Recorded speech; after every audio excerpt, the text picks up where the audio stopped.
We're going to have our last panel for today on socio-religious inclusion. We have three panelists, Nathan Brown, Miriam Künkler, and Amel Boubeker. I'm going to introduce Nathan first, and then we're going to go in the order that's listed in the program, and then we'll continue an introduction with after Nathan. So Nathan Brown is currently a professor of political science and international affairs at George Washington University in DC. He is the director of Institute for Middle East at the Elliott School for International Affairs. He is a distinguished scholar and author of 6 well-received books on Middle Eastern politics. I may be wrong, but his most recent book is When Victory is Not an Option. Okay. That's the second most recent one, but still a very good book from Oxford. I personally benefited a lot from reading Nathan's books, and I continue reading as I work on my new book manuscript on Islamist parties. I found a lot of stuff from the book you co-authored with Amr, talking about various Islamist groups and how, especially in terms of their organizational structures and such, that's really helpful to me. So Nathan's expertise spans religion, law, and politics in the Arab world. In addition to his academic work, Brown serves on the MENA Advisory Committee for Human Rights Watch. He is the former president of Middle Eastern Studies Association. He is a former Guggenheim Fellow and a Carnegie Scholar. And I think I'll stop here. We could probably go on and on, but I think that should suffice. Yeah. Okay. All right. Thank you very much, Kadir. Yeah, since the book on a Muslim Brother as a political party, I've been working a little bit on Islam and public life in the Arab world, and I've taken a particular interest in the construction of religion-state relations, or that is how it is that the essentially states in the Arab world. States in the Arab world sort of construct the religious sector. And that's what my paper here is going to focus on. When I look at the Arab world, I began actually, before I worked on religious structures, with legal structures, and I found the Arab states often tend to be fairly homologous. If you go to one Arab state and you have a few structures in mind, you can often find them in the legal and religious realms. But there are a few states that stick out, and one of the ones that looks just completely unlike the other is in structural terms in the religious realm is Saudi Arabia. It has institutions like the religious police. It has no easy equivalent anywhere else in the Arab world. What in the rest of the Arab world are referred to sometimes as Sharia courts remain courts of general jurisdiction in Saudi Arabia. Saudi Arabia has resisted up to this day codification of law. So my question is that I want to ask us is sort of why? Why is this different? And the argument that I'm going to make is that it has to do an awful lot with the pattern of state formation, that often when Saudi Arabia's structure and behavior in the religious realm are explained in terms of, sort of in doctrinal terms, in terms of Wahhabi Islam, but I'm going to argue instead it has an awful lot to do with historical pattern of state formation. Now, you might ask, and Kadir was too kind to ask in his introduction, what does this have to do with building pluralistic and inclusive states post-Arab Spring? He was too polite to ask in the introduction, but he's asked me a couple times in email messages, and I kept promising you'll have your answer in Beirut. And so one of the things I'll try to do is to answer that question. The other thing that Kadir said after he saw a draft of my paper, he says it's very, very good, but, and anytime you hear it's very, very good, but, you know that it's very, very good was actually meant there's something wrong with it. No, there's nothing wrong with it. Okay. It was good. But he's too polite, yes, as you see. But he said it's too long, and my first reaction was sort of, I felt kind of like Mozart when he was told by Emperor Joseph II, that the Marriage of Figaro was good, but it had too many notes. I said, but it needs all these details. It needs all these footnotes. But so as a result, I'm going to try and not only answer Kadir's question about what does this have to do with pluralism and inclusion, and what does it have to do with the post-2011 environment, but I'm also going to try and make it shorter. And in order to make it shorter, I'm going to basically take out all the interesting details and talk at a greater level of generality than is probably warranted warranted by my research. But so what I'm going to try and do is boil down my remarks to 4 claims. Number one, something having to do with the history of state formation producing different kinds of religious structures as part of the state. Second, I'm going to take a look at 2 specific kinds of religious structures, actually the ones I just mentioned, the religious police and the courts in Saudi Arabia, and try and see how they operate as a result of this distinctive pattern of state formation. Third, I'm finally going to get to the inclusion issue and argue essentially that the pattern in Saudi Arabia in a sense created some kind of religious constituency, even almost a religious public, but folded it inside the state apparatus in a way that was distinctive. And fourth, I will say post-2011, and this is where I will get relevant to the present day. There's many changes in Saudi Arabia, but one of them is essentially converging back to the norm. And this will be driven essentially by a comparison between Egypt and Saudi Arabia.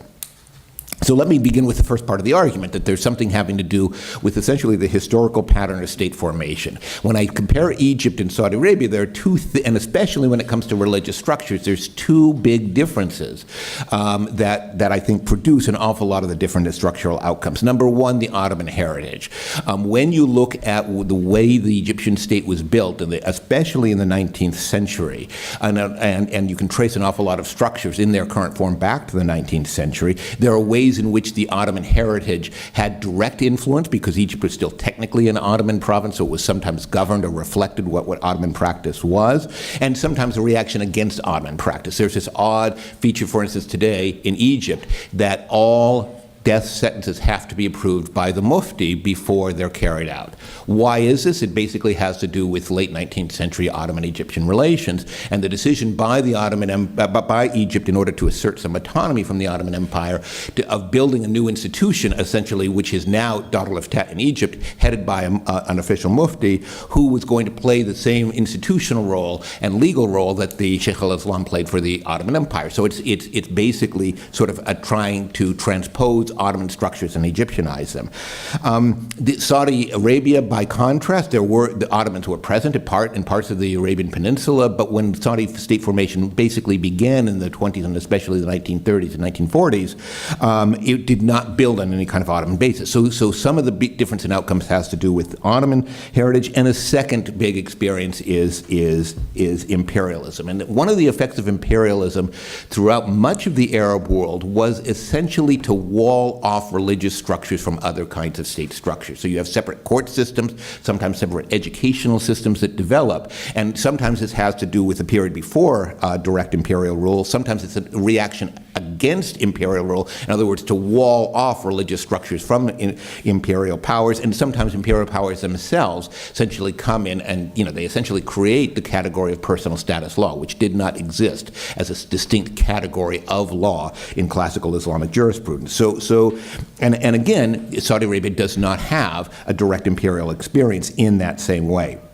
The result is that state formation, even when you have similar kinds of areas being covered, religion and law and so on, takes a very different road in Saudi Arabia. So let me turn to the 2 structures I talked about, the religious police and the courts. The religious police are, of course, based on the idea of hisba, which essentially would be some kind of policing of public morality by state officials. There's no doctrinal rejection of the idea in Egypt at all. It survives in weird sort of institutional places. For a long time, guardianship courts were called hisbi courts in Egypt because of this. There was a muhtasib who basically peters out in influence during the period of Ottoman rule. But the doctrine lived on today. Until fairly recently, individual Egyptian citizens could launch Hisba suits in Egyptian state courts. After the Nasr Hamad Abu Zaid case in the 1990s, that was taken away so that citizen complaints, Hisba complaints, go to the public prosecutor, who then decides whether or not to file them. And of course, El Azhar has a censorship ability, which was affirmed and in a sense strengthened by the administrative courts, in a sense secular courts, also within a recent decade. So there's some ways in which the Egyptian state certainly plays a role in public morality, but the institutional and legal expressions of that are a product of Egyptian history and Egyptian state formation. In Saudi Arabia, by contrast, you have this large public body, and it is one that has plays an enormous role in Saudi public life. It is one that is an independent agency, essentially, an independent body for commanding good and preventing evil, and it is attached independently to the cabinet. And it, until fairly recently, I'll get to that, actually had significant kind of policing powers. So that's one way in which they kind of form differently. So the doctrine of Hisba just expresses itself in very different institutional forms because of the way that the states were built. Second, with courts, again, there was no period in which you have, so the codification of law was done in Egypt basically from the 1870s with the mixed courts and the 1880s with national courts that had jurisdiction over Egyptians. The creation of sort of a hierarchical court system on the French civil law model was something that was done again in the same period. And as part of that, you had you had the older court system, what came to be called the Sharia court system, or for non-Muslims, what in Egypt they call the milli court system, that operated outside of that until they were finally folded into the regular court system in 1955. So the courts of general jurisdiction were ones that were essentially civil law courts, both in their structure and their law, and that's been the case since the 19th century. And you had other areas of law and other areas of courts kind of carved out. In Saudi Arabia, you had the exact opposite process. When you had, for instance, commercial courts or labor courts that were built up, those were carved out of the regular court system, and jurisdiction was transferred over to them. But what in the rest of the Arab world would have been called Sharia courts remain to this day the courts of general jurisdiction. And codification of law, that is sitting down and actually writing down what the law is, was something that the judiciary has resisted in Saudi Arabia, and they had the political power in order to do so. There's no doctrinal difference between Azhari Islam and Hanbali or Wahhabi Islam on the matter of codification, but the Saudi judiciary was powerful enough that, and it regarded codification as something that would disrupt its ability to discern the proper Sharia-based ruling. And it's not accidental. If you talk to some Saudi judges even today, you'll hear this attitude that says, we're not really state judges. A court is like a mosque. It's a zone for that operates independently of the ruler. Okay, so now let me get on to answering Kadir's question. What does this have to do with inclusion? Well, I think the overall result was that in Egypt you had a religious sector that was far more bureaucratized and far more hierarchical and far more under control of the rulers than existed in Saudi Arabia.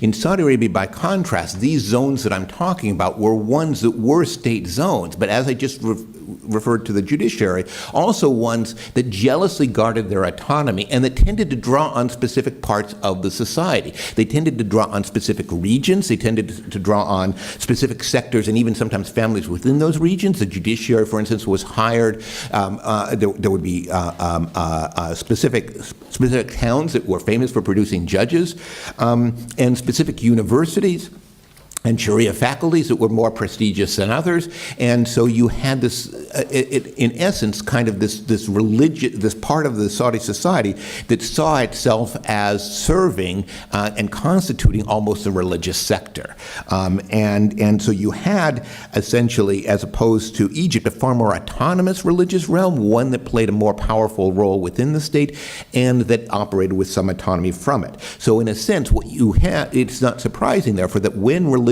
publics begin to emerge in Egypt, they often emerge outside of the state apparatus in ways that could even take on an oppositional tone. Obviously, most prominently the case with the Muslim Brotherhood, but in other ways as well. Whereas in Saudi Arabia, those were folded much more into the state apparatus. the religious public, such as it existed, was part of the state apparatus. Now, finally, let me turn this to the situation post-2011. What I argue is going on is a little bit of convergence. There's some convergence of Egypt slightly towards the Saudi model, but in the interest of time, I won't go into that. But what is happening in Saudi Arabia, I mean, there's all kinds of dramatic changes. I don't focus on the dramatic changes, however. In my paper, I focus on the really boring ones. And some of the really boring ones are, for instance, that the religious police have been, they've got this wonderful website that includes all their regulations and all their hierarchy and so on. One regulation that was recently changed, this was about a year and a half ago, says if they see an offense, it used to be that they could arrest a person directly, now they report the offense to the police. And in essence, what they've done is been robbed of their policing power. So the Committee to Command Virtue and Prevent Vice no longer prevents vice, it just commands virtue. And essentially, it's a committee to nag Saudis to do the right thing, but they can't do anything about it if they don't. Another technical change that is now in the works, but is not necessarily, there's a draft legislation that would allow graduates of law faculties to serve in the judiciary, in addition to Sharia faculties. This would be an earth-shattering move, essentially. It's all kinds of other ways. If you look at which Saudi universities offer degrees in Sharia and in law, they've greatly expanded. So this monopoly of a specific sector of Saudi society over the religious sector is being shattered. And there's talk, for instance, of folding the religious police from being an independent agency to being part of the Ministry of Interior or part of the Ministry of Religious Affairs, essentially bureaucratically subordinating them. And so what is happening in essence it's happening in all areas of Saudi politics and Saudi life. It's great centralization. But the effect for the religious sector, I think, will be to replicate something that looks a little bit closer to the Egyptian model, where you have a regime that can micromanage the religious sector and can exercise much greater control over it. And the effect could easily be, and this is speculative, but this sort of part of Saudi society that would look at the Saudi state and look at the religious sector and say, that's us, that is our role, is going to be excluded from that. There's all kinds of reasons. If you want to do certain things in Saudi Arabia, you might be happy about that.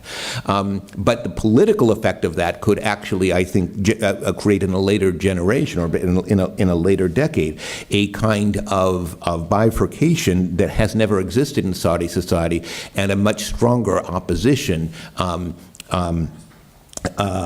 from some of the religious sector to the structure of the Saudi state. Thank you. Great.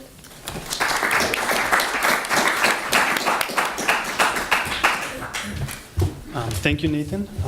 That was great. And now we have Miriam.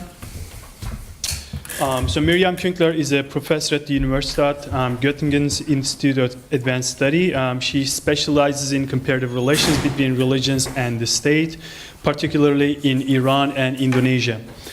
Her work examines the interplay of religion and state regarding political parties, questions of law and constitutionalism, religious education, Islamic authority, and the legal system. She has published with Cambridge and Oxford University presses. Her recent work focuses on female religious authority in Islam and, I hope I get this right, but also role of religion in democratic backslide. Backslide, is that right? Yeah. Okay. Thank you so much. I apologize for my voice. I have a bad cold, and if you can't hear me, then please just give me a sign. So I will talk about recent initiatives in the region to promote female religious authority, and it's quite an unusual topic, I think. Not many people are working on this, and I will tell you in a moment how I got to it. But first, as a sort of overview, so the Carnegie Project focuses on various strategies of building societies in the Middle East that value and defend pluralism and diversity, a task that will likely involve the transformation of all areas and levels of society, from professional associations to businesses, the public sector and the private family. The field of religious authority, whether in Islam, in most sects of Christianity, or Judaism, is still by and large a field that lacks gender diversity.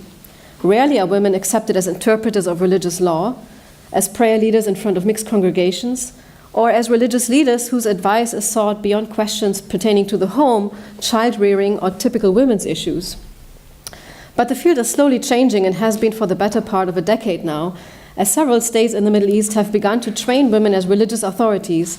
The Waiselare of Turkey come to mind, as do the Murshidat of Morocco, the thousands of female students in Iran's Shiite seminaries, and the female Islamic scholars of Al-Azhar who push the boundaries of gender segregation in prayer.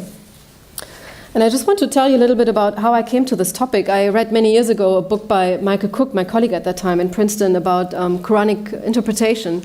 And he mentioned, just in a side note on sort of a chapter on tafsir, he just mentioned in one sentence that there was this Iranian woman called Banu Isfahani, meaning the woman from Isfahan, who had authored an entire tafsir. And since I work on Iran, I thought this is very interesting. I hadn't really heard of her, and I also hadn't heard of women interpreting the Quran, writing an entire tafsir, right, on every single Quranic surah.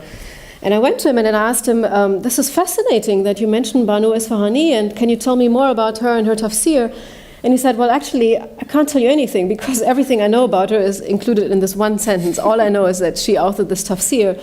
And I wanted to mention it because I also had never heard of a woman authoring an entire Quranic commentary. So it happened that her commentary was available in the Princeton Library, and it's a work of 15 volumes in Persian. And I was just ecstatic to find it. There were only 3 libraries in the United States that have it, and then maybe 1 or 2 in Europe. And then, of course, in Iran you have several libraries that contain a tafsir.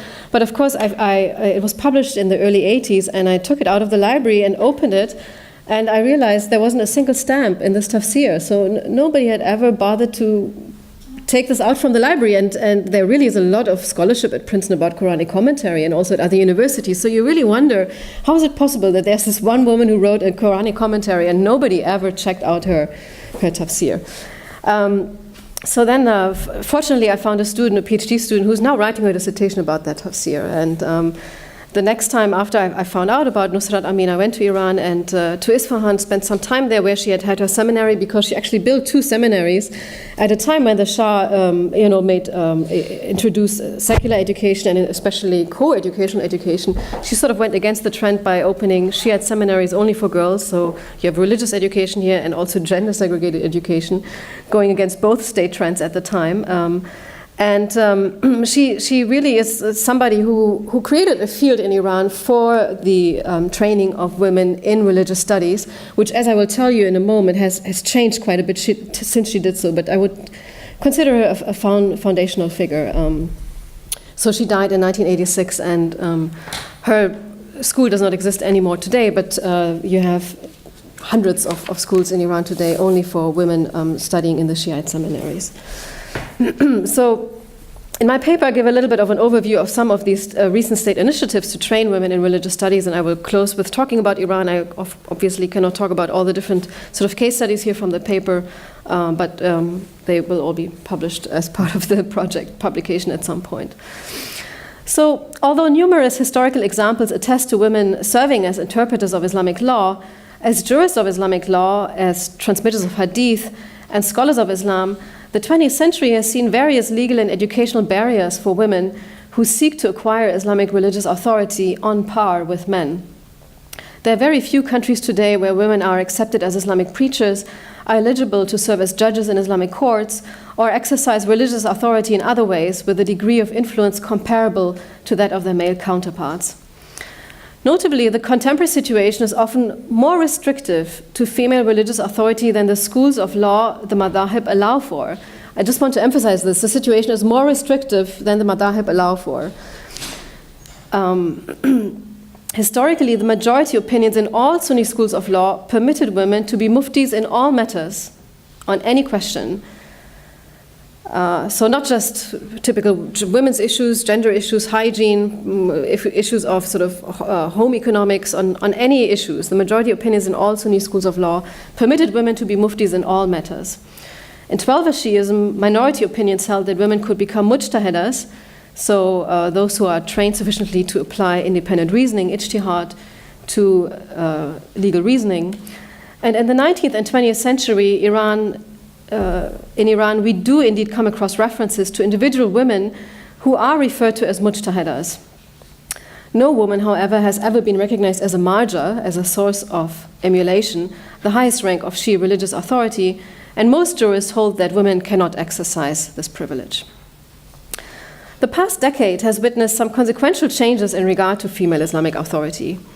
In several Muslim-majority societies, institutional and legal frameworks have been reformed to allow for the training and certification of women as preachers, as vice muftis, as advisory judges in courts applying Islamic law, or even as judges. In some countries, these developments are state-driven. In others, such initiatives have emanated from society.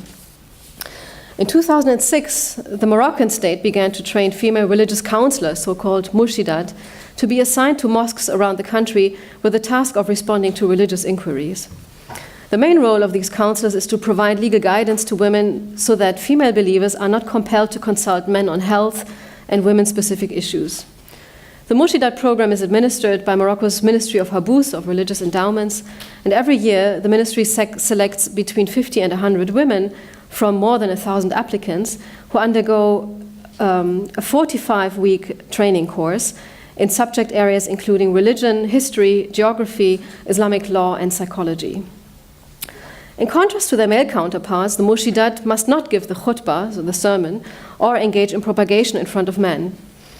Although after completion of the training program, murshidat are supposed to be assigned alongside their male counterparts to one of Morocco's 40,000 mosques, graduates may also move into other professional areas, and they often function more as social workers than as religious authorities.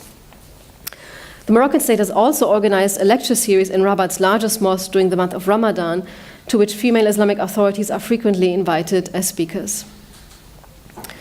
In the United Arab Emirates, women serve as religious advisors at the Abu Dhabi Fatwa Center, although they are confined to advising women on women's issues only. In 2010, it was announced that female muftis would be appointed to the Dubai Fatwa Council and that these would be eligible to advise and issue decrees on any religious matter. But to date, there's no confirmation that this has been realized. Ahmed Al-Haddad, the Grand Mufti of Dubai, who also heads the State Department of Islamic Affairs and Charitable Activities, stated, in many Muslim countries, women are already involved with the issuing of fatwas or legal rulings, but frequently these are confined to female issues. However, a woman who is learned and trained in issuing fatwas is not limited in her role to issuing fatwas that relate to women only, but rather she's qualified to issue on matters of worship, jurisprudence, morality, and behavior. So in his interpretation, their authority should be wider. Women that are trained in his institution should be allowed to issue fatwas on any issue. Al-Haddad went on to say that Islamic tradition was rich, quote, rich in examples of highly learned women acting as muftis and issuing decrees on all matters, end of quote. And he added that, beginning of quote, women too can order acts of virtue and ban acts of vice, just like we heard this council in Saudi Arabia does, just like a man can, which is what female contemporaries of the Prophet have done, as well as the women who came after them, end of quote. Al-Haddad indicated further that the situation might be different with regard to the position of a Grand Mufti. Reacting to reports of the controversies on the question at Al-Azhar, he explained, controversy about women mufti does not necessarily arise at the local level, where he wants to introduce it in Dubai, but on the question of whether women should be appointed to a position of state mufti, which is not what we are trying to do here. Okay, so a gradual program of reform. How much more time do I have? Okay, I'll just briefly talk about Turkey and then Iran very briefly. So the Turkish Directorate of Religious Affairs, the Diyanet, has appointed 7 female assistant muftis who may issue fatwas on women's issues. So again here, the confinement to women's issues. But comparatively speaking, the Diyanet has probably been the most proactive promoter of women's authority in the realm of preaching.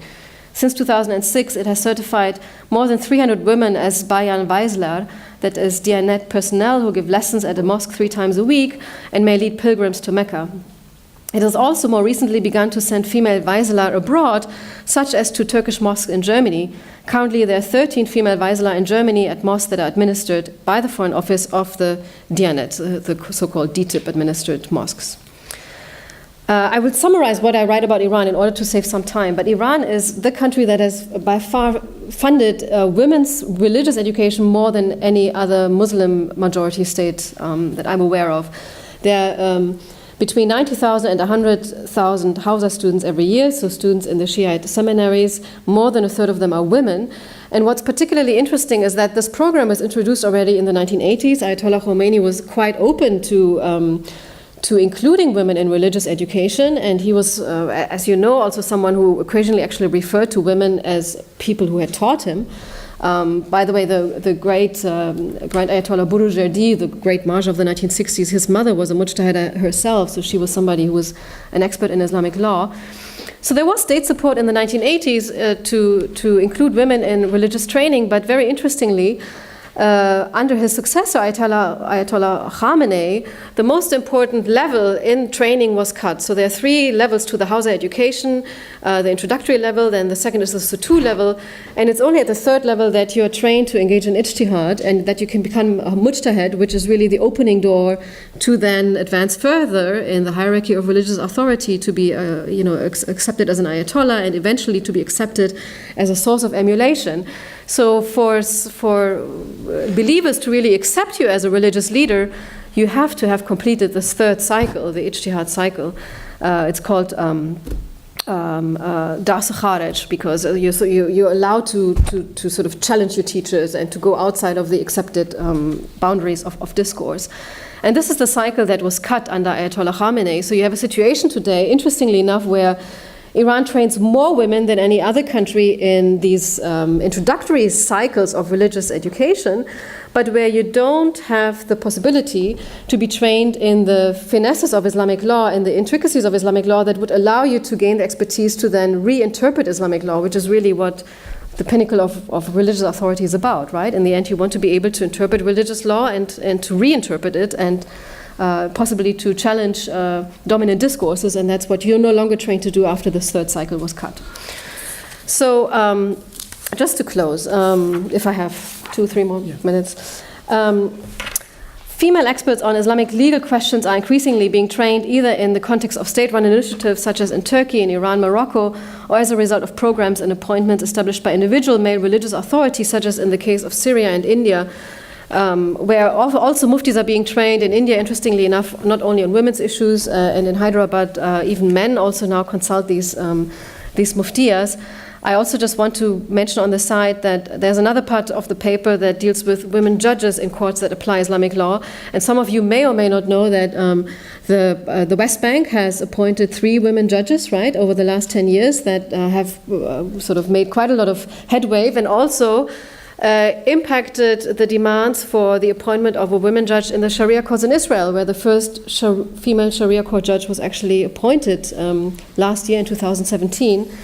Which in turn has also impacted demands on the Jewish side for the appointment of female Jewish judges in the Jewish courts, which is still a taboo issue. So there are very, very interesting dynamics between these judges in the West Bank, the female Islamic court judge now in Israel, and demands to also appoint women in the Jewish religious courts in Israel. But judging is still a more complicated matter, and I've just talked about muftis here in this part of the presentation. Notwithstanding the limited role some of these freshly certified female ulama enjoy, the expansion of Islamic religious authority to women is remarkable. What motivates states or male religious authorities to create such new opportunities? Why do states embark on such initiatives that carry not only financial but also potential social costs? Secular, quote-unquote, secular rulers such as King Mohammed of Morocco and the Turkish government may be driven by the expectation that increased inclusion of women may improve the regime's legitimacy in the eyes of the public. Moreover, where regimist ulama face legitimacy problems, as was the case in pre-war Syria, the employment of female religious authorities may increase responsiveness between state-sanctioned ulama and the state and give citizens, at least female citizens, who may feel more comfortable consulting with female ulama, a greater sense of trust in religious authorities. In contexts where societies are perceived to be Islamizing, governments may decide to regulate this process as much as possible, which maybe one can say in the case of Egypt, and preempt radicalization trends by expanding the social reach of religious authorities trained in state institutions. Male religious authorities such as the Grand Mufti of Damascus or the Grand Mufti of Hyderabad may hope to reinforce Islam's appeal by extending religious authority to women, and may respond directly to pressures from the Ummah to include women among their students. There are, in other words, a number of reasons why states or independent ulama may see advantages in expanding religious authority to women within certain confines. These confines are, however, quite substantive. At present, looking at recent developments, it is clear that women still have a long way to go to reach positions of religious authority on par with those of men. Thank you.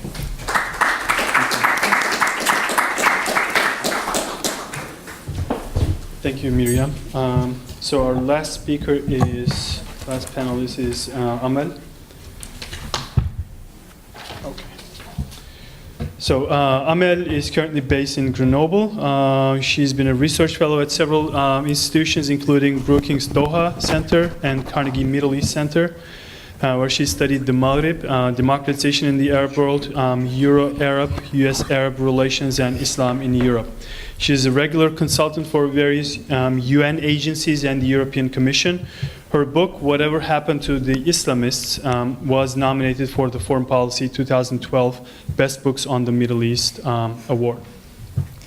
Thank you, A.Kadir, for your invitation. Thank you for also for this gender-balanced panel and last speaker of the last panel. So please stick with me. I will try to be brief as well. I have worked on Islamist parties for the past 15 years, and you know that since the revolution or the so-called Arab Spring, I mean, this has been the most commented issues, but I would say the most also misunderstood, because I will explain why, but there are Islamism everywhere, but a very, very poor analysis or very low level of comprehension of how Islamists themselves have evolved during these past 7 years, and focusing on the Maghreb, which are Morocco, Algeria, and Tunisia, which are the countries I'm working on. I will try to explain what has changed so far these past 7 years, not only for the Islamist parties, but also for political Islam itself. So since these are 3 countries and 7 years, I will focus, of course, on the commonalities. That doesn't mean that there are no differences, but of course, I will try to find a common path to understand this evolution. I will focus on 2 main categories. As I say, the legalized Islamist parties. So, for example, in Morocco, this is the PJD. In Algeria, that will be the Hamas. In Tunisia, that will be a Nahda.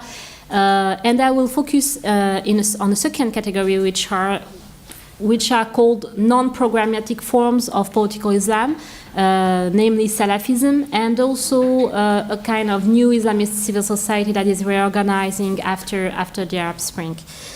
A bit of context first. If you look at what have been the main narratives on Islamist parties and political Islam after the Arab Spring, Islamists have been caught between 2 narratives, I would say. In media and public opinion, it was either, that's great, Islamist parties have been elected or they are now associated, and between brackets, I will talk here about cases of revolution, such as Tunisia, but also of neo-authoritarianism, such as Algeria and Morocco. So the first narrative was either, well, that's great, Islamist parties have been elected, they are now in power, so it means that we are achieving some level of democracy or democratization of the country. Or on the contrary, in public opinion and media, it was, oh, that's terrible, I mean, democracy is in danger, these guys will suppress all our basic rights now that they are in power, and so on. But academia was also called academics were also caught between 2 kinds of narratives, and they were mainly focusing on 2 dynamics: either exclusion, Islamist parties and Islamist actors who have not won the elections and will maybe excluded and then radicalized and then be the lead for a new revolution, or on the other hand, the Islamist parties who have won the elections and who will be integrated, and then we will become moderate and etc. and being normalized and so on. None of that has actually happened yet.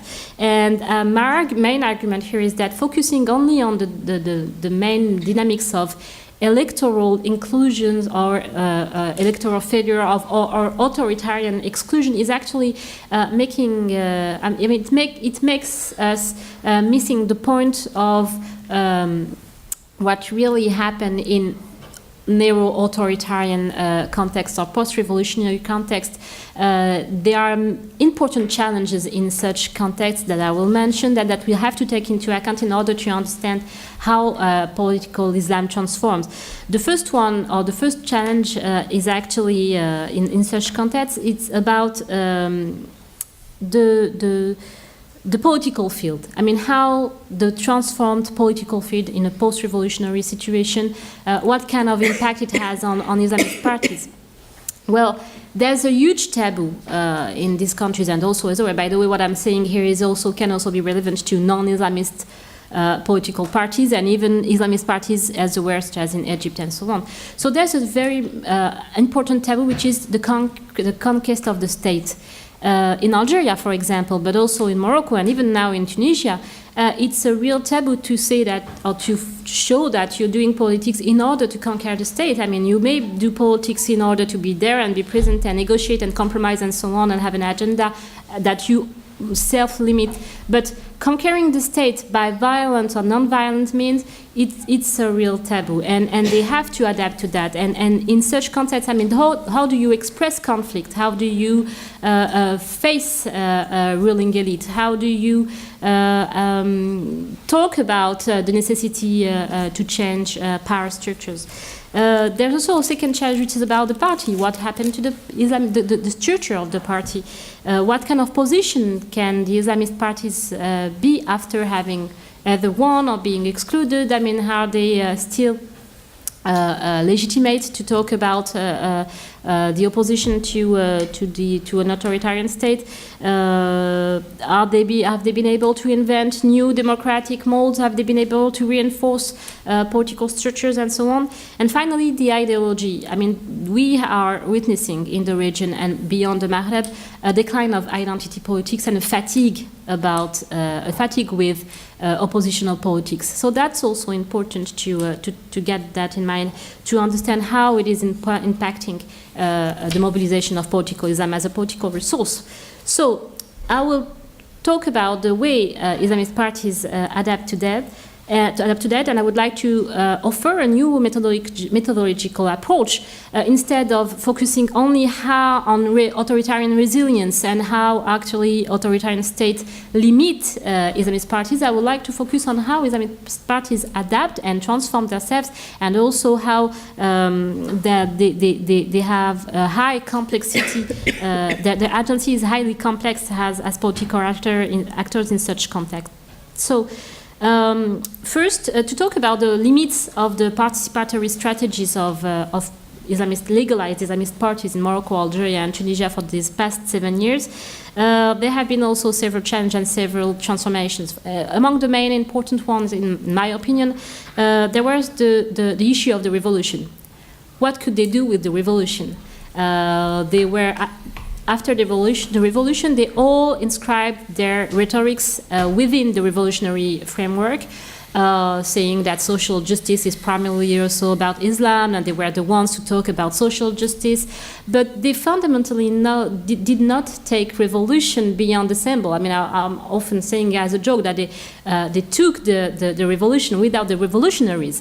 They didn't, for example, embrace the political creativity that was born from the revolutionary mobilizations that were about decentralization, and the renewing of political representativeness, and so on. So they didn't embrace the post-revolutionary political creativity that emerged, and only focus on a vague acceptation or legitimation of political Islam, of the revolutions, excuse me, as a way to legitimate themselves as political actors.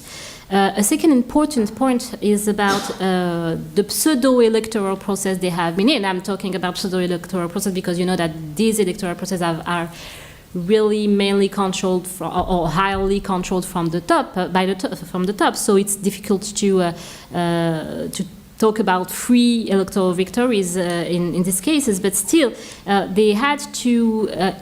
Okay, they won the elections, I mean, at a local level, legislative or even municipal, but they had to decide how they will tackle the challenge of abstention, which is such an important challenge in the region, and the political apathy of people. I mean, Islamist parties have been the most successful structures in mobilizing their their followers, but they haven't been thinking about how to reintegrate their followers or their grassroots or people who simply voted for them as long-term political agents.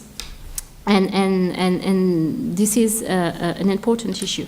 They have not been able also to renew power structures. I mean, how the way they deal with the way they dealt with old elite shows us that we may have seen the end of a system of a dictatorial system, but not the end of a system of domination over the institutions. So all the elites still dominate the institutions, and they have not challenged also the old regime's modes of governance. They have been rather busy to ensure the primacy of their party, reinforcing paternalistic figures such as Ghannouchi, for example, and not really thinking about how to renew politics away from a paternalistic way to mobilize political resources.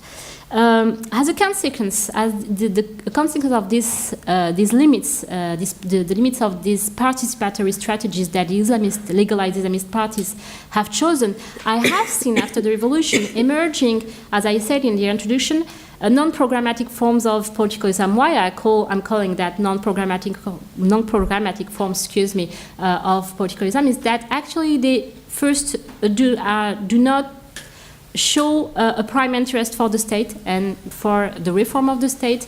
They are not interested in elections, and they are not interested in having a clear programmatic agenda that they will use in order to convince people and followers.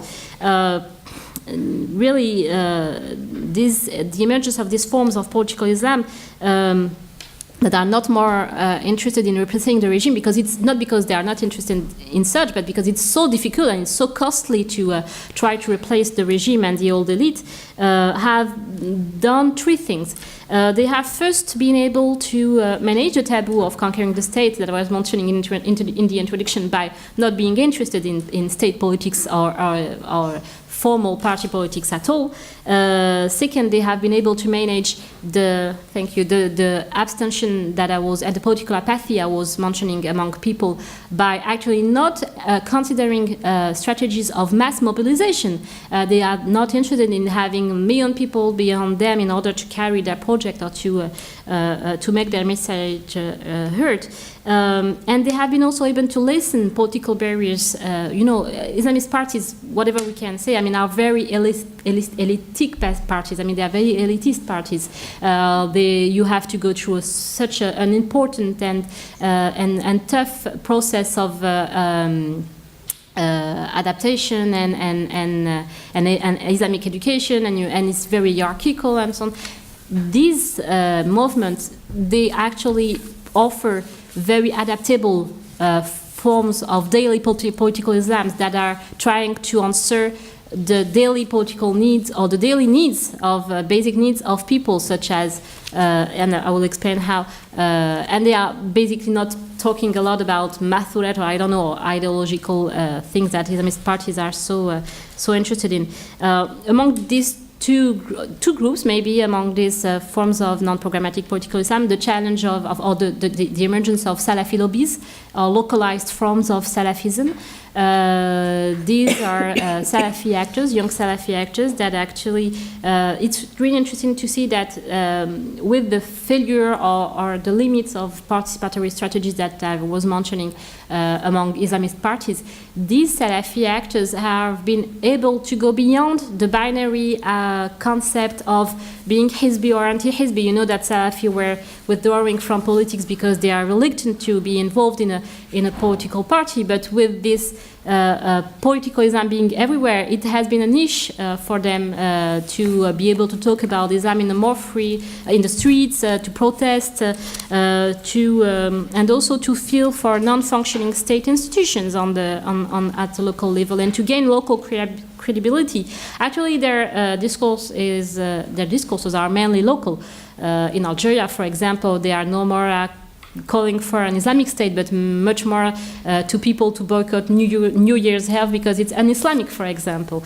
They are also organizing a march against the cartoons of Charlie Hebdo, I mean, this kind of thing.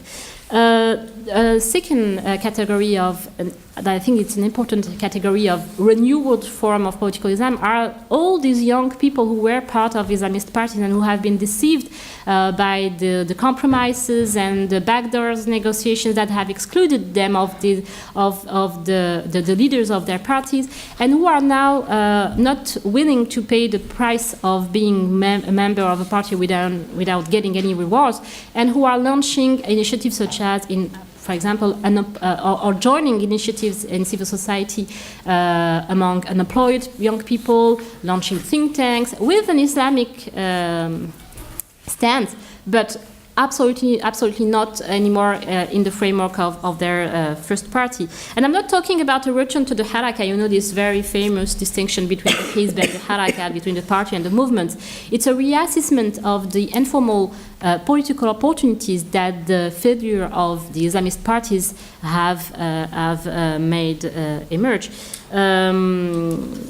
As a conclusion, I would say that political transitions, revolutions, whatever you want, have had been a really strong impact on Islamist parties. So first, yes, they have been integrated at last, but this is not the revolution that they kept on promising for years that have happened. They have been a bit sidelined by, as I said, the political creativity that emerged from this revolution or this reform process.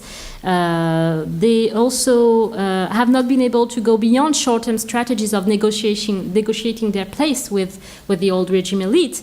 And doing so, they have actually weakened the institutions, the national institutions they sought to be part of, and that's a very concerning issue for the future of political pluralism in the region.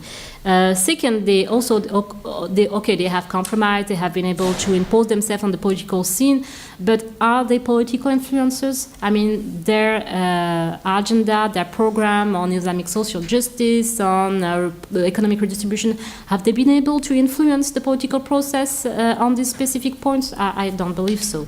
And as a final line, I would say that this overview of how the current use of political Islam in the Maghreb has been depoliticized and has been much more linked to informal levels of negotiation shows that consensus, even if they may be reached in transitional or post-revolutionary period, produce unstable forms of political Islam, but do not eradicate them. So that's one point. And the second point is that it does not eradicate them, but it's also sidelines official party politics and formal politics, and this predominancy of informal negotiation is also very costly, I believe, to Islamist parties and other forms of political Islam, and may create more subsequent hostile and volatile mobilizations, such as unframed protests, as we can see it in the 3 countries,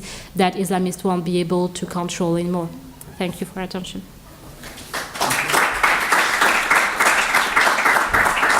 Thank you, Ahmed. So we'll have some questions, and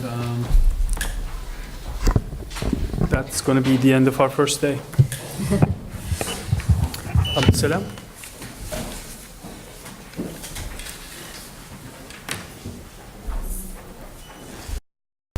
Yeah, good afternoon. I'm Abdul Salam Maghrawi at Duke University. So I have a question actually to each one of the panelists, if you don't mind. Nathan, what is really the significance of the transfer of the institution of Al-Amr bil Ma'ruf and Nahy Anil Munkar from the religious sphere to the political sphere? Is that a compromise of the religious authorities, or what does it really tell us? It seems to me that it could make the state even more autocratic in the sense of, controlling or dominating also the religious spheres. For Miriam, do you have any kind of insight on the religious courts? Are there like women going there? Because there are a lot of very sensitive issues in the religious courts about divorce, especially and inheritance. It's a big debate in Morocco about whether, what to do with the question of inheritance, and if you have any insights on that, especially the difference between Sunni and Shia, Iran and Morocco or Turkey. And my question is that you mentioned that, the Islamists in the Maghreb or in Morocco, Algeria, and Tunisia have pretty much given up on the political, power. That do you see a parallel trend that the da'wah is increasing instead? I mean, if they say, there are institution guards against us, there's the military, there's the international community who are never going to be able to really come and govern, are they going back to do a lot of the work? I mean, I see that in Morocco in a way with PJD for some time, that when they came to power, they realized we are in government, we really can't really do much. But on the other hand, they really try to focus on a lot of the religion in the public realm. Thank you.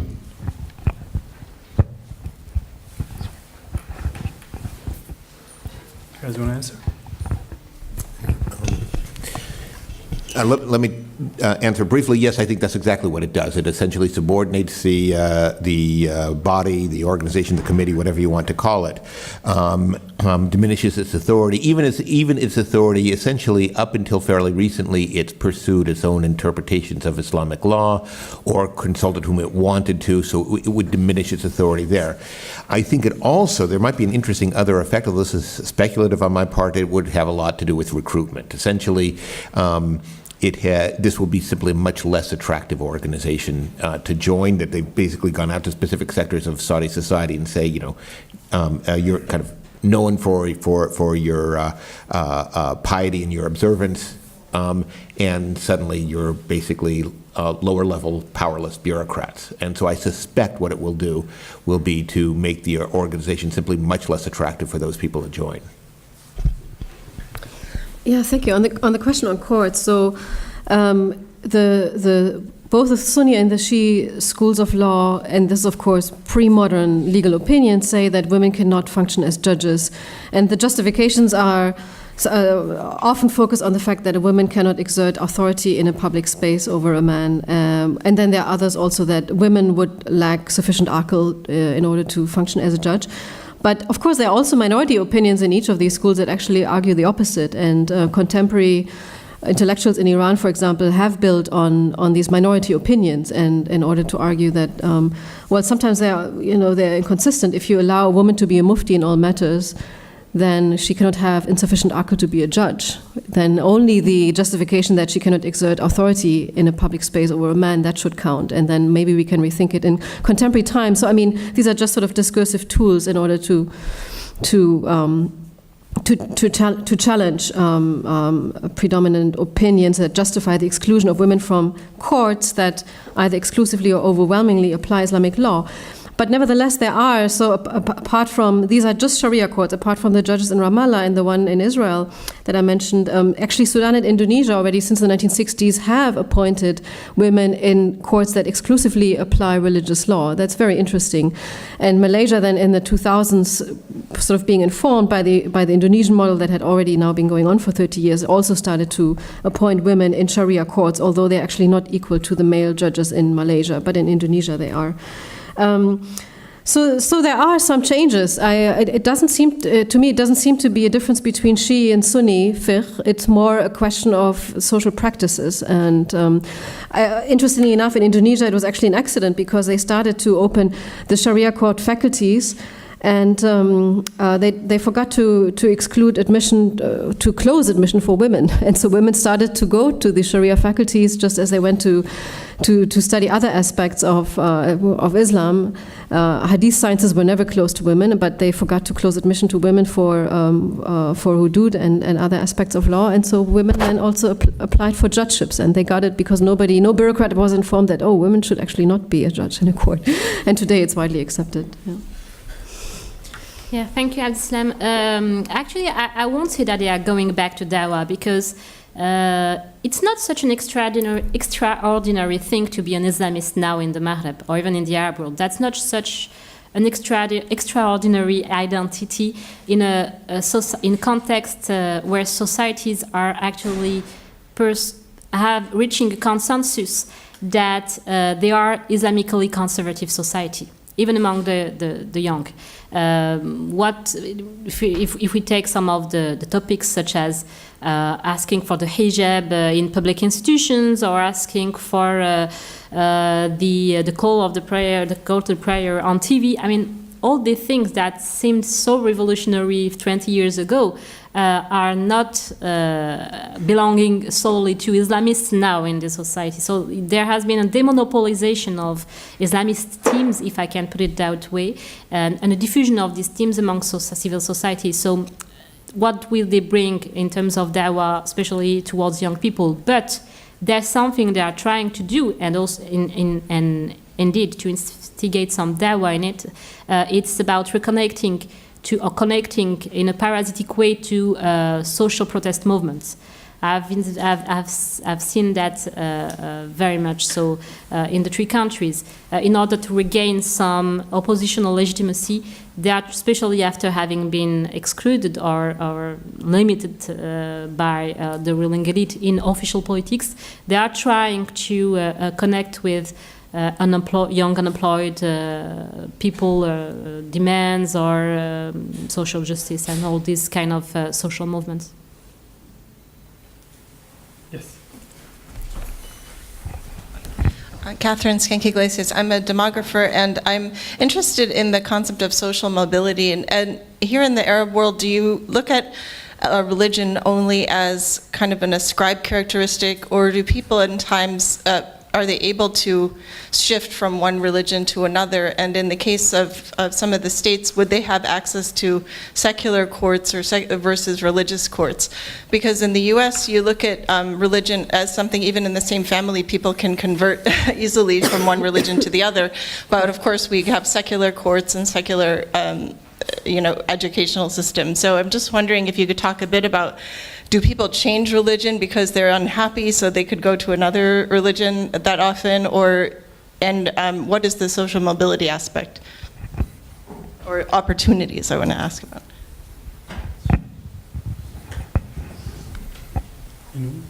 I'll address it a little bit.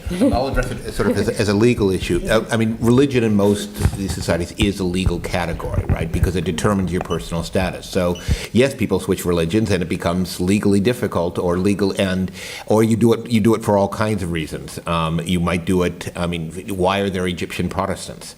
It's probably because somebody's grandfather wanted a divorce once and wanted to be governed by Protestant rather than by Coptic law. So yes, it happens, but it's legally and politically fraught in ways that it wouldn't be if religion is simply a matter of personal faith. Religion is a matter of sort of legal and social status.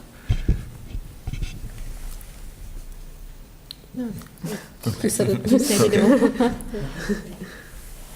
Other questions? I actually have a question to Nathan, if I may. Yeah, sure. And it's a little bit for the whole part of the project, because of course the question, what does it have to do with pluralism, is pertinent to ask, how much do you think the state should be involved in regulating religion, right? Because you have 2 examples here of where the state, in one case, the state took a hands-off approach, but was really sort of taken over by religious authorities in ways that stifled social development and development in all sorts of ways. I think one can say that. And in another case, you have Egypt that highly regulates religion, but also restricts pluralism and restricts free discourse about legal questions and dogmatic questions and theological questions. And I don't think one can just sort of take the easy way out and say, well, the state should just stay aloof of all of these normative issues and not get involved with religion at all, because that can mean that you allow society to cultivate very, very exclusionary dogmatics that are justified with reference to religion. So, what really should one take away from that? Is it a matter of how much regulation or what kind of things are being regulated? Is it more important to regulate religious education, but maybe the state shouldn't get involved with religious law at all and just allow people to privately follow religious law if they like to, but let the law, the state law, be blind to issues of religious identity? Or what kind of... Those are fantastic questions, and I don't have a fantastic answer because there's a lot of shoulds, right? What I would say is, I mean, when I look at the situation that I described, I'm looking at two very different kinds of places. What they share in common is, in the sense that the state building and religion are very much married to each other, and in the sense that institutionally, I think, limits an awful lot of options or makes some options sort of outside the realm of what looks politically practicable in the short term. What I would say is that there is a great trade-off that I think regimes within the region are grappling with right now, is that it's not that much of a problem for them to exert greater control over religious structures because, as I say, religion is so hardwired into the state apparatus. But more that they do so, the more they make it, in essence, religion very often the sort of the mobilizing force for opposition as well. And they can often discredit some of the religious structures to the extent that they manipulate them, often for short-term policy objectives. So other than observing that there's that trade-off, I don't have any other answers to all the should questions. Thank you. Okay. This concludes our program for today. Tomorrow we start at 9 with breakfast. 9:30, Dr. Tariq Mitri will have his remarks. Thank you for being here, and we'll see you tomorrow.